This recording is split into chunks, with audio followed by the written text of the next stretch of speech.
Hello and welcome to Limerick Educate Together Secondary School. My name is Jasmine Shoga and today we want to give you an amazing insight into our wonderful school collaborative community. I'm going to hand you over now to our Limerick Educate Together Secondary School radio team. Take it away, guys. Hello everyone, my name is Robert. And I'm Stella, and we're the interviewers today for the Let's JJ Rhatigan project launch. We will be giving you an inside scoop into how our school integrates learning with partnerships with real companies. The aim of this is to bridge the gap between the senior cycle and the world of work through meaningful and engaging partnerships.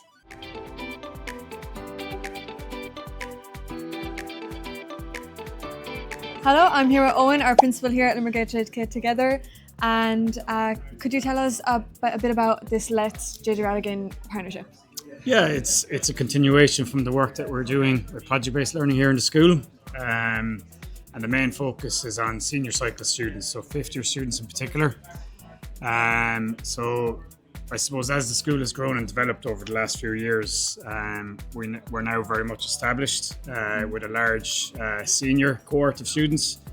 And what we found, particularly in recent years, is once students enter the senior cycle stage of school, their focus changes and it's very much focused on career paths, continued education, further education, training, apprenticeships, you name it. So we're at a point now in terms of our PBL journey where we see a huge opportunity to leverage industry to bridge the gap between what students are learning in the classroom and the real world. So we're delighted now to have the opportunity to work with JJ Rhatigans, who built this school. So there's a bit of history there, and there's a very positive connection and relationship with them. So they're very much intrigued by what we're doing here in the school in terms of project-based learning. And we now have an opportunity to bring people from industry, the 4 mentors that we've met today, to work with students in 5th year across a number of subjects, including construction, engineering, computer science, physics, business and accounting. So it's going to happen over the course of the year, and we look forward to the mentors coming in every month, and obviously then the big showcase of the project next April. So it's a very exciting partnership.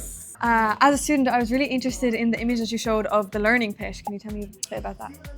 Yeah, so I suppose when the school opened in 2018, the staff, in addition to students and parents, saw it as a big opportunity to do something different in terms of how we approach teaching and learning. So the learning pit is very much a graphic which details how we want to approach teaching and learning.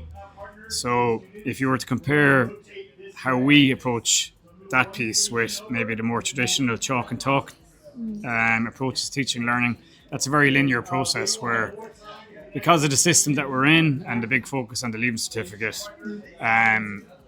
schools will often default to teaching to the exam. Yeah. And that's all well and good, but there's an opportunity being lost there. So the learning pit very much illustrates how we want students not necessarily to follow that linear process where they're just being taught to the exam, but actually to be challenged, to be pushed outside of their comfort zone in terms of what's happening in the classroom, so that when they do come out the other side, not only are they equipped for the exam, but they've also gained an array of skills and knowledge along the way which will equip them for life. Thank you so much. So Aaron, tell us a little bit about this. Yeah, so what we're doing is we've really built a vision around connecting your learning that's happening in the classroom with how that reflects the actual workspace. We want learning to be not just by class, but how does physics work with math and working, and how are those things actually used in the real world? I'm always thinking about us as kids in a classroom, thinking about the one question of, why do I need to learn this? Who actually uses this? And that's really the motivation for a day like today, is to help paint the picture and be a showcase for the school around, here's how I actually used what I'm learning in classroom in the real world. Here's how adults and other professions use that process. So we've connected with JJ Rhatigan, an industry partner, to help do that. So this group of kids is, across the next 4 or 5 months, is working on a project that will replicate, and they'll present their work at the end of it. So what brought you to Ireland of all places? Why not stay in America and do your course there? So the school that I work at is very project-based, and we were the first ones to teach in that way about 30 years ago. And so my role is is to help spread that work and be meaningful for other schools all over the world. So the principal and team 7 years ago reached out. They were different approaches.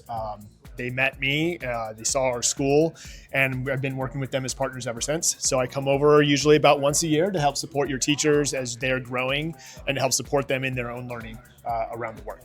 Okay, perfect. Sounds great. How do you feel as a student of LETSS that you are supported in the real world outside of school? I find it really wonderful here that you get to do so much learning, especially for topics you didn't even pick. As for myself, I picked business, like home economics and physics, which I find really good. And it's really wonderful to hear so much about the other subjects that are going on in the school. Thank you so much. Now we're joined with Connor Power. And Connor, what was your favourite part of today? I think getting to hear from the staff at Rhatigan's, because we've been anticipating this for quite some time. But as a kind of a tech geek, you know, talking to Sonny, who's the computer expert there, who's doing a lot of the modelling side of it, just finding the particular types of data and equipment and gadgets and gizmos that we're going to be looking at and working with was very exciting, and it kind of put more of a tangible feel to the whole project. Thank you so much, Connor. That was such an insight. Thank you. How did today go for you guys? Today was really good. It was just nice to meet the people from industry and to see what roles they have, how they communicate and link together what processes they use and things like that, and just to be able to transfer that into our project. Yeah, and I suppose it was interesting for the kids to see someone from industry and not just hear about it from the actual teachers, and they were able to go around and hear their points of views and ask questions, and it was a nice change from, I suppose, just hearing it from us in the classroom, you know. Absolutely. Thank you so much, guys.